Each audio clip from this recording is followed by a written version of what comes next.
Hello, আসসালামু আলাইকুম everyone. আজকে আরেকটি ভ্লগ নিয়ে এসেছি আপনাদের মাঝে। আমরা এয়ারমেট্রো যাচ্ছিলাম অনেকদিন ধরে একসাথে একদিন বাইরে বের হওয়ার জন্য, কিন্তু সেটা কখনো হয়ে ওঠেনি।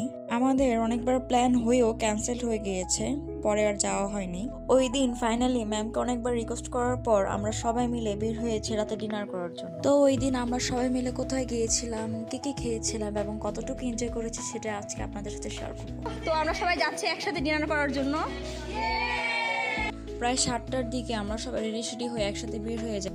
আমাদের বাকি মেম্বার্স গুলো আগেই চলে গিয়েছিল ম্যামের সাথে। তো বাইরে গিয়ে দেখি একটা রিক্সা ছিল না, তো কোনো রকম একটা রিক্সা পাই, বাকিরা তো চলে গিয়েছে। আমরা দুজনেই লাস্টের দিকে যাই।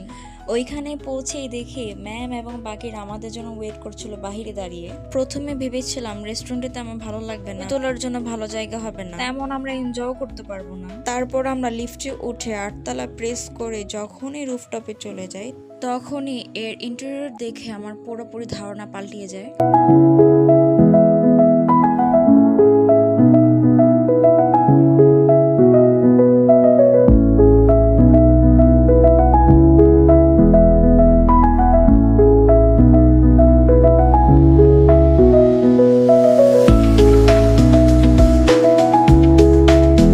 এখানে একটি অ্যাকোয়ারিয়াম ছিল, ভেবেছিলাম কোনো মাছই হবে না, পরে দেখি না এখানে 2-3টা মাছও আছে।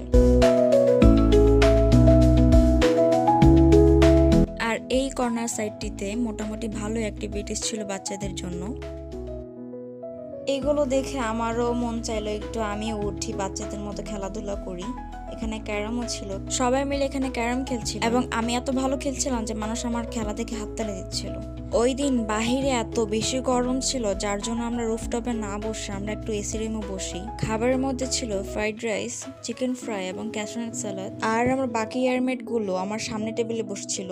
আর এইখানে আমার খাবার বেড়ে দিচ্ছিল আমার ফ্রেন্ড রেইনা, যে নাকি আমাকে অলওয়েজ কেয়ার করে। আর আমার তো খুব বেশি ক্ষুধা লেগেছিল। দাওয়াতের কথা শুনে আমি আজকে সকাল থেকে না খেয়েছিলাম। আর এই প্লেটটি হচ্ছে আমার 3 নাম্বার প্লেট। আর এখানে রেইনাও কম না, এটা নিয়ে 4 নাম্বার প্লেট শেষ করেছে ও। আর এইখানে ওরা কোক খেয়ে কোকের মধ্যে একটু পানি মিশিয়ে ছবি তোলার জন্য পোজ নিচ্ছিল। কি সুন্দর ব্যাপারটা, তাই না? আর এখানে খাওয়া দাওয়ার পরে আমরা এসেছি মেকআপ ঠিক করার জন্য সবাই মিলে। আমিও মেকআপ টেকআপ শেষ করে আবার একটু ভাব নিচ্ছিলাম ক্যামেরার সামনে এক্সট্রা ফুটেজ নেওয়ার জন্য।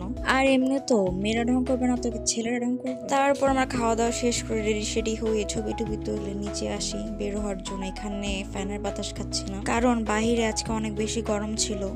আর এই রেস্টুরেন্টের পাশে খুব সুন্দর ফুলের দোকান ছিল, কিন্তু কিনে দেওয়ার মানুষ ছিল না। স্যাড। পছন্দের মার্ড না থাকলে কি হয়েছে, মাঝে মাঝে এরকম নিজের ফ্রেন্ডদের সাথে রোমান্টিক সিন ক্রিয়েট হয়ে যায়। স্যাড। এবারও ব্যাক করার সময় আমরা দুজন